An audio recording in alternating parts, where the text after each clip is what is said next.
আমরা এমন একটা সমাজে বাস করি যেখানে শিশুদের হাতে কলম তুলে দেওয়া হয় পরীক্ষা দেওয়ার জন্য, আর রং তুলি তুলে দেওয়া হয় শখের বশে। অনেক সময় সেই সুযোগও হয় না। ছবি আঁকা এই দেশে এক্সট্রা কারিকুলাম।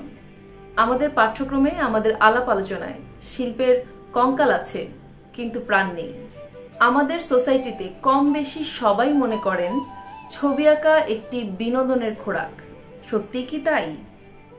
আপনি যদি একজন সন্তানের অভিভাবক হয়ে থাকেন, তাহলে এই চ্যানেলটি আপনার জন্যই এবং আপনার সন্তানের জন্য। আপনাদের সাথে আছি আমি ধ্রুবানী মাহবুব। চ্যানেলে আমি কথা বলবো আর্ট কি, আর্টিস্ট কে এবং কেন আর্টের উৎপত্তি হয়েছে।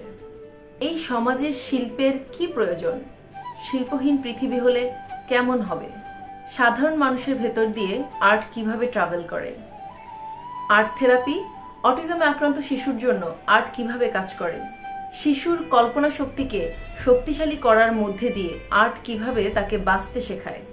পরিচয় করানোর চেষ্টা করব ছোট ছোট গল্পের মধ্যে দিয়ে আমাদের কন্টিনেন্টাল আর্ট কালচার এবং আমাদের আর্টিস্টদের সাথে।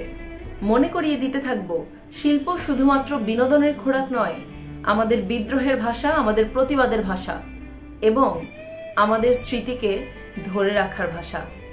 হয়তো খুব বেশি মানুষই চ্যানেলটা দেখবে না, কিন্তু একজনও যদি দেখে, তার জন্য আমি আমার কাজগুলোকে রেখে যাব।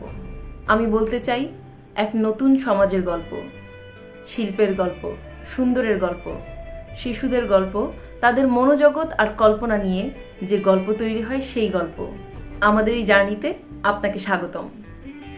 আর যেসব ইয়াং সোলস আমার এই ভিডিওটা দেখছো, তোমাদেরকে অনেক অনেক ভালোবাসা। তোমাদের সাথে দেখা হয়ে যেতে পারে তোমাদের স্কুলের ক্যাম্পাসে। কমেন্টে লিখে পাঠিও তোমার স্কুলের নাম, আর জানিও আর্ট করতে তোমার কেমন লাগে। আর আপনি যদি বড় কেউ হয়ে থাকেন, তাহলে আপনিও জানান আপনি কি ছবি এঁকেছিলেন কখনো, ছবি আঁকতে কি আপনার ভালো লাগতো, কিংবা এখনো কি কখনো আপনার রং তুলি দেখলে আঁকতে ইচ্ছা করে। আমি আমার একটা সুন্দর ঘটনা নিচের প্রথম কমেন্টটাতে লিখে রাখবো। সবাইকে অসংখ্য ধন্যবাদ। বাই।